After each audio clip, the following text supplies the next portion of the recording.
Hello friends, welcome back to new video. Seetharama ಕೊನೆಗೂ ಸೀತಾ ಹಾಗೂ ರುದ್ರಪ್ರತಾಪ್ ಮದುವೆ ಡೇಟ್ ಫಿಕ್ಸ್ ಆಯಿತು. ಸೀತಾ ನಮ್ಮ ಧಾರಾವಾಹಿಯಲ್ಲಿ ಮನೆಯವರಿಗೆ ನಿಭಾಯಿಸಲಾಗಿದೆ. ಸೀತಾ ಅನಿವಾರ್ಯವಾಗಿ ಪಾರ್ಟ್ ಟೈಮ್ ಕೆಲಸಕ್ಕೆ ಹೋಗುವಂತಾಗಿದೆ. ಸೀತಾಳ ಸಂಕಷ್ಟ ಗಮನಿಸಿದ ಎಲ್ಲರೂ ಆಕೆಗೆ ಮದುವೆ ಅಗತ್ಯವಿದೆ ಎಂದು ಅವಳಿಗೆ ಮದುವೆ ಮಾಡಿಸಲು ಮುಂದಾಗಿದ್ದಾರೆ. ಲಾಯರ್ ಕೂಡ ಸೀತಾಳನ್ನು ಮದುವೆಯಾಗಲು ತುದಿಗಾಲಿನಲ್ಲಿ ನಿಂತಿದ್ದಾನೆ. ಸೀತಾ ಹಾಗೂ ಸಿಹಿಯನ್ನು ಈ ಮದುವೆಗೆ ಒಪ್ಪಿಸುವ ಜವಾಬ್ದಾರಿಯಾಗಿದೆ ರಾಮನದ್ದಾಗಿದೆ. ಈಗ ರಾಮ ತನ್ನ ಪ್ರೀತಿಯನ್ನು ತ್ಯಾಗ ಮಾಡಿದ್ದಾನಲ್ಲದೆ ಸಿಹಿಗೆ ಹೊಸ ಫ್ರೆಂಡ್ ಜೊತೆಗೆ ಅಪ್ಪನನ್ನು ಪರಿಚಯಿಸಿದ್ದಾನೆ.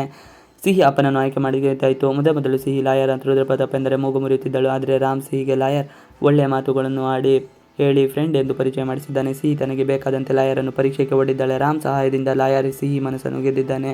ಅಪ್ಪನಾಗಲು ಯಾವೆಲ್ಲ ಅರ್ಹತೆ ಬೇಕು, ಸೀತಾಳನ್ನು ಹೇಗೆ ನೋಡಿಕೊಳ್ಳಬೇಕು ಎಂದು ಬಗ್ಗೆ ಮಾಹಿತಿ ಪಡೆದು ಸಿಹಿ ಒಪ್ಪಿಕೊಂಡಿದ್ದಾಳೆ. ಆದರೆ ಈಗ ಸೀತಾಳಿಗೆ ಇದು ನುಂಗಲಾಗದ ತುತ್ತು ಆಗಿ ಪರಿಗಣಿಸಿದೆ. ತ್ಯಾಗದ ಮೂಡ್ನಲ್ಲಿ ಸೀತಾಳಿಗೆ ರಾಮ್ ಮದುವೆ ವಿಚಾರದಲ್ಲಿ ಮೂಗು ತೋರಿಸಿದ್ದೇ ಇಷ್ಟವಿಲ್ಲ. ಈಗ ಸಿಹಿ ಒಪ್ಪಿದರೆ ತನಗೇನೂ ಇಲ್ಲ ಎಂದು ಹೇಳಿ ಪೇಚಿಗೆ ಸಿಲುಕಿಕೊಂಡಿದ್ದಾಳೆ. ಸಿಹಿಯು ಕೂಡ ಈ ಮದುವೆ ಒಪ್ಪಿಕೊಂಡಿದ್ದು ಈ ಸೀತಾ ಮುಂದೆ ನಡೆಯುವ ಎಲ್ಲ ಬದಲಾವಣೆಗಳನ್ನು ಒಪ್ಪಿಕೊಳ್ಳುವುದೊಂದೇ ಬಾಕಿ ಇದೆ. ರಾಮ್ ಅಂತೂ ಸಂಪೂರ್ಣವಾಗಿ ತ್ಯಾಗ ಮಾಡುವ ಮೂಡ್ನಲ್ಲಿ ಇದ್ದಾನೆ. ರಾಮ್ ದುಬೈಗೆ ಹೋಗುವ ನಿರ್ಧಾರ. ಸೀತಾಳನ್ನು ಲಾಯರ್ ಕೊಟ್ಟು ಮದುವೆ ಮಾಡಿದ ಬಳಿಕ ತಾನು ಮತ್ತೆ ದುಬೈಗೆ ಹೋಗಿ ಸೆಟಲ್ ಆಗಬೇಕು ಎಂದು ಪ್ಲಾನ್ ಮಾಡಿದ್ದಾನೆ. ಆದರೆ ಅಶೋಕನಿಗೆ ರಾಮ್ ಮಾಡುತ್ತಿರುವುದು ಸ್ವಲ್ಪವೂ ಇಷ್ಟವಿಲ್ಲ. ತನ್ನ ಮನದಲ್ಲಿದ್ದ ಪ್ರೀತಿಯನ್ನು ಬಚ್ಚಿಟ್ಟುಕೊಂಡು ಸೀತಾಳನ್ನು ಅನಾವಶ್ಯಕವಾಗಿ ಬೇರೆಯವರಿಗೆ ಬಿಟ್ಟುಕೊಡುತ್ತಿರುವುದಕ್ಕೆ ಬಯತಲೇ ಇದ್ದಾನೆ.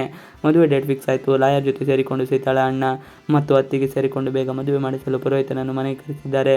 ಮದುವೆ ಡೇಟ್ ಫಿಕ್ಸ್ ಮಾಡಲು ಹೇಳಿದ್ದಾರೆ. ಅಜ್ಜಿಗೆ ಸೀತಾ ಮದುವೆ ಆಗುತ್ತಿರುವುದು ಖುಷಿ ಕೊಟ್ಟಿದ್ದಾರೆ. ತಾತನಿಗೆ ಮನದಲ್ಲಿ ಅನುಮಾನ, ಸೀತಾಳಿಗೆ ಈ ಮದುವೆ ಇಷ್ಟವಿಲ್ಲ ಅಂತೆ ಕಾಣುತ್ತೆ ಎಂದು ಹೇಳುತ್ತಲೇ ಇದ್ದರೂ ಕೂಡ ಶುಕ್ರವಾರ ಒಳ್ಳೆಯ ಮುಹೂರ್ತ ಇರುವುದು ಎಂದು ಪ್ಲಾನ್ ಮಾಡಿಸಿದ್ದಾರೆ. ಕಾಟಾಚಾರಕ್ಕೆಂದು ಲಾಯರ್ ಸೀತಾಳನ್ನು ಈ ದಿನ ನಿಮಗೆ ಒಪ್ಪಿಗೆ ಎಂದು ಕೇಳುತ್ತಾನೆ. ಆದರೆ ಸೀತಾ ಏನು ಉತ್ತರ ಕೊಡದೆಯೇ ರಾಮ್ ಮುಖ ನೋಡುತ್ತಾಳೆ. ಇದು ಲಾಯರ್ಗೆ ಕೋಪ ತರಿಸುತ್ತದೆ. ಸೀತಾ ಮನದಲ್ಲಿ ರಾಮ್ ಇದ್ದಾನೆ. ಇನ್ನು ಎಲ್ಲರಿಗೂ ಕಾಫಿ ಮಾಡಲು ಎಂದು ಸೀತಾ ಅಡುಗೆ ಮನೆಗೆ ಹೋಗುತ್ತಾಳೆ.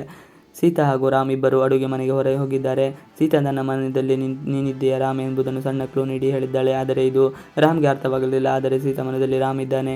ಇಷ್ಟು ದಿನ ತನಗೆ ಮದುವೆಯಾಗುವ ಆಸೆ ಇದ್ದಿದ್ದರೂ ಕೂಡ ಈ ಮದುವೆಗೆ ಮಾತುಕತೆ ಬಂದಿದ್ದಾಗನೂ ಸಿಹಿಗೆ ರಾಮ್ ಎಂದರೆ ಬಹಳ ಇಷ್ಟ. ಹೀಗಿರುವಾಗ ಈಗ ಸೀತಾ ಮನದಲ್ಲಿ ರಾಮ್ ಇದ್ದಾನೆ ಎಂಬ ಅನುಮಾನ ಮೂಡಿದೆ. ಇವಿಷ್ಟು ಇವತ್ತಿನ ವಿಡಿಯೋ. ಈ ವಿಡಿಯೋ ಇಷ್ಟ ಆದರೆ ಪ್ಲೀಸ್ ಲೈಕ್, ಚಾನಲ್ ಸಬ್ಸ್ಕ್ರೈಬ್ ಮಾಡಿ.